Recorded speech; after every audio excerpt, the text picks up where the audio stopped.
এই যে কেন আপনি তুই গাইছেন গাড়ি চান? ওই বড় ভাইয়ের বিয়া তো আইসি বাড়ি খুঁজতে খুঁজতে এই জায়গায়।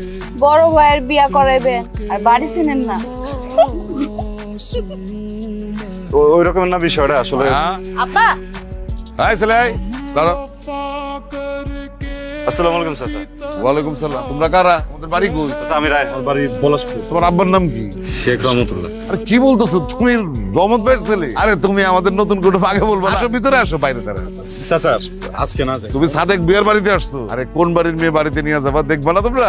বুঝছি রহমত ভাই তোমাকে খোঁজ খবর নেওয়ার জন্য পাঠাই। আসো ভিতরে আসো, ভিতরে নিজের চোখে দেখবা সব। এ মায়া, আরে তোর মারে খবর দে, কুটুম আসছে বাড়ি। আসসালামু আলাইকুম। ওয়ালাইকুম আসসালাম।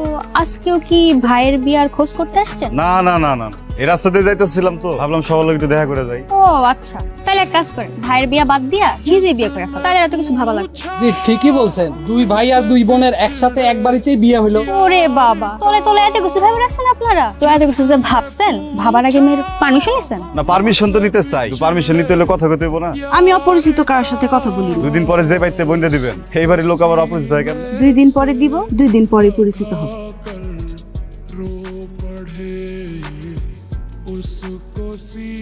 হিরে বান্ধবী, রাহান বাড়িতে তোমার সেই পছন্দ হয়েছে।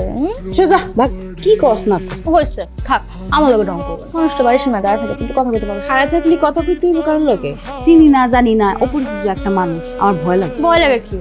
অপরিচিত কেমনে হয়? দেখতে কিন্তু সেই সুন্দর। তাই? আমি গেলাম, কাউকে দেখা হইব। মায়া কি করেন? কে? আমি রায়হান। তোমার নাম্বার কই দিতে পারলেন? যে মানুষটা মনের ভিতর থাকে সেই মানুষটার নাম্বার পাওয়া খুব কঠিন কিছু। আমি তো আপনার কথা কিছু বুঝতে পারতেছি না। আমি কেমনে সেটা তো কইতে পারতেছি না, কিন্তু শোনেন আমি কিন্তু কালকে অপেক্ষা করবো। রাখলাম? এই জানেন আপনার জন্য। ফুল দিতেছেন কেন আমারে? জানেন না কি লিখে দিতেছি? জানি না।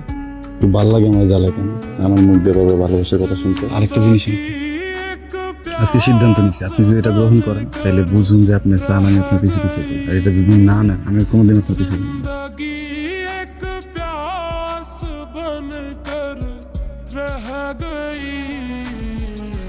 শরবত খাওয়ার জন্য তো শুধু আমরা এত দূর থেকে আসি নাই, আপনারা তাড়াতাড়ি মূল কাজটা শুরু করেন। শুরু করতেছি, তার আগে কিছু খেয়ে নেন। আপনারা অনেক দূর থেকে আসছেন, আপনাদের জন্য আমাদের এই সামান্য এত দূর থেকে আসছে যেহেতু বুঝতেই পারছেন, এটা আয়োজনটা একটু ভালো মতো করলেই পারতেন। ভাইজান আয়োজন সব ঠিকঠাকই, আপনার কি কি লাগবে সেটা আপনি নিতে পারেন। এখন তুমি ভালো মতো বসতেই দিতে পারলেন না, আবার জিজ্ঞেস করতেছেন কি কি লাগবে। বাদ দে, তাড়াতাড়ি নিয়ে নিয়ে যাওয়ার ব্যবস্থা কর, আমরা এখানে বসতে আসিনি। তুই এখন এখানে বসে আছিস কেন? তাড়াতাড়ি বাইরে 100 চেয়ার বসানোর ব্যবস্থা কর, আর রহিম বাবুর সাথে খবর দে। তারে বলবি 2টা আস্ত খাসি সাজায় এখানে রেডি করতে। সাদেক বুয়া কোনো সময় মেহমানদারিতে কার্পণ্য করে, সবাই বুঝায় দে। কিসের জন্য আপনি দোষ দিয়েছেন? তাকে তো কোনো কিছু করার নেই। যে তাই তুই চুপ কর, তুই একদম কথা বলবি না। আপনারা যেই ব্যবহার আমাদের সাথে করতেছেন এটা যদি সমাজের লোকজন জানতে পারে না, সমাজে একদম আমার মাথা কাটা। এই যে শুনেন, সমাজে আমাদেরও যথেষ্ট মান সম্মান আছে, ঠিক আছে? আপনি এই বাড়িতে আসার পর থেকে কারণে অকারণে কিন্তু মানে আজে বাজে কথা বলতেছি। মেয়ের বাপ দেখা কিছু বলতেছি না, তাই বলে আপনি একবারে পায়ে বসবেন নাকি? আপনার মতন লোকের পরিবারে তো এই সাদেক বুয়া বাইসা থাকতে তার মেরে পাঠাবেন। আরে আরে, মেয়ের বাবা হয়ে এসব আপনি কি বলতেছেন? মেয়ের ভবিষ্যতের কথা কিছু ভাবছেন? আমার মেয়ের ভবিষ্যৎ নিয়ে আপনারা তো মাথা ব্যথা কিসের জন্য? সাদেক ভুইয়ার মেয়ের ভবিষ্যতের ভাবনা সাদেক ভুইয়ার নিজের। আগামী 7 দিনের মধ্যে সাদেক ভুইয়া তার মেয়ের বিবাহ, মেহমান বিদায় হবে। নাজমুল, আব্বা খবর শুনছস? কি হয়েছে? মায়েদের তো বিয়ে হয়ে গেছে। বড় বোনের কি হয়েছে? বড় বোনের বিয়ে তো হয়েছে, শুনলাম চাচা নাকি মায়েরও বিয়ে দিয়ে দিছে। আমি যেটা শুনছি সেটা কি সত্য? আর তুমি রাজি হয়ে গেলে একটা বার আমার কথা মাথায় এলো না? আমি রাজি না হওয়ার কি আছে? আব্বা তো বলছিলই, আর আমি এখানে কি করতে পারি? তোমার আব্বা তো করছিল রত্নাপর কথা, তুমি কি লেগে বিয়েটা করতে গেলে? রত্নাপাড়ি তো বিয়ে হয়েছে, আমার বিয়ে হয় নাই। তুমি ভুল শুনছো। তো তোমার বিয়ে হয়নি? মায়া, আমি তোমার বুঝতে পারুম না আমি কিসের উপর দিয়ে যাইতেছিলাম। আমার শফিকে কি কইছে জানো? আমার শফিকে কইছে তোমার নাকি বিয়ে হয়ে গেছে, চাচা নাকি তোমার বিয়ে দিচ্ছে। আমার বিয়েটা হয়ে গেলেই ভালো। আব্বা আজকা হোক আর কালকা হোক, ঠিক অন্য কারোর সাথে আমাকে বিয়ে দিই, কিন্তু তোমার সাথে আমার সম্পর্ক কোনো দিন মানে না। তুমি খামাখাই দুনিয়া দেখো না, তুমি ভুলে যাও সব কিছু। চলো না পলায় জায়গা দুইজন, একবার পলায় বিয়েটা করলে আর কি কিছু করতে পারবো না, বুঝছো? তুমি আমার লগে থাকলে দুনিয়ার কোনো কিছু আমার লাগবে না, কিন্তু তুমি না থাকলে বিলে বেঁচে থাকুন। চলো না পলায় জায়গা, আমি অনেক যত্নে থাকুন তোমার। চলো দেখেনি তো? না, কেউ দেখেনি। তোরা তাহলে সাবধানে যা, আমি তাহলে যাই, দেখি ওদিকে কোনো ঝামেলা হলো নাকি। ওই বাপ কই? এত না গুছাই লোকে নিজের পোলারে সামলায় রাখতে পারে না? বড় সাহস, আমার মেয়ের বাড়ির থেকে তুলে নিয়ে যেতেছে। হ্যাঁ চাচা আমি মায়ের ভালোবাসি। একদম একদম দেশি পাসিরা ভালো ফাজিল ছেলে কোথাকার।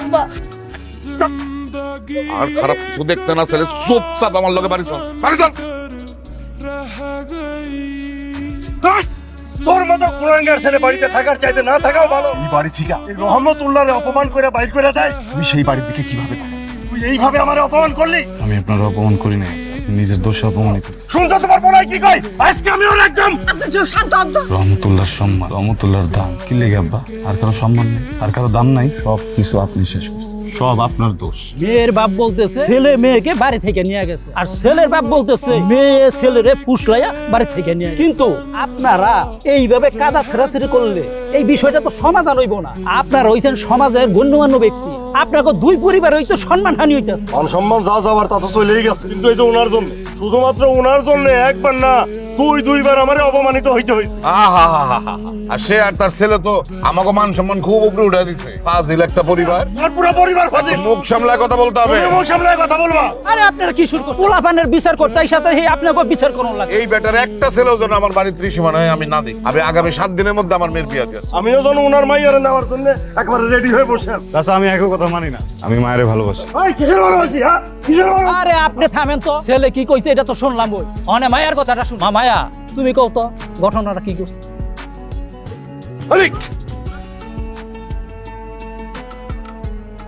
এখন তোমার কেমন লাগতেছে মায়া? ভালো। কণ্ঠ শুনে তো মনে হইতেছে না ভালো। আচ্ছা একটা কথা কত, তুমি কি চিন্তা করতেছো? তা জানি না, কিন্তু আমার অনেক ভয় লাগে। ভয়ের কি আছে, আমি আছি না। আচ্ছা আমি আসি। না না, ঝামেলা হইব, বাড়ি কেউ দেখে ফেলে, দরকার নেই আসে। আচ্ছা ডাক্তার কি বললো? অনেকগুলা টেস্ট দিছে, কেন যে দিছে, কালকে যাবো আমরা ঢাকাতে টেস্ট করাইতে, ডাক্তার দেখাইতে। আমি তোমার সবকিছু জানাবো। ঠিক আছে। মেয়েটার মাথার ডান পাশে একটা টিউমার হয়েছে, আমরা বুঝতে পারি অনেক দেরি হয়ে গেছে, অনেক বড় হয়ে গেছে টিউমারটা। সেটার অপারেশন সব শেষ হয়ে গেল। তোমার আব্বার লগে তো আমার সবকিছু ঠিক হয়ে গেছে। চাচা এগুলো বিক্রি করো। কেমন আছো তুমি? ভালো, ভালো আছি। আচ্ছা শোনো, কয়েকদিন ধরে একটা জিনিসের অনেক শখ হয়েছে, বুঝছো? ভাবছিলাম দেখা করি, কিন্তু দেখা তো করতে পারতেছি না। আইসে তুমি এত কসম খেয়ে আমি যেটা চাও হেরে দিবে। আচ্ছা সব করতেছি, চলে যাবা, বিয়ে করবো আমার কসম কাটছো না, আমি তো বিয়ে করতে হবে। না না, দেখে মিশন তাহলে আমি যাই গেলাম। তখন মানুষের কসম এটা পছন্দ না রাখলে মানুষ মরে যায়, বুঝছো? বলতে চলবে না, আমার এমনি কিছু ভালো লাগে না। কবে বিয়ে করবা? আমার মাথায় কি সমস্যা আছে? সমস্যা আছে, কো না বিয়ে করবো, কো না। সব শেষ হয়ে গেল ভাই, কিচ্ছু হবে না ভাই। হ্যাঁ আমাদের মেয়ের কিচ্ছু হবে, প্রয়োজন হলে আমি বিদেশে পাঠাবো, মায়া আবার সুস্থ হবে ভাই।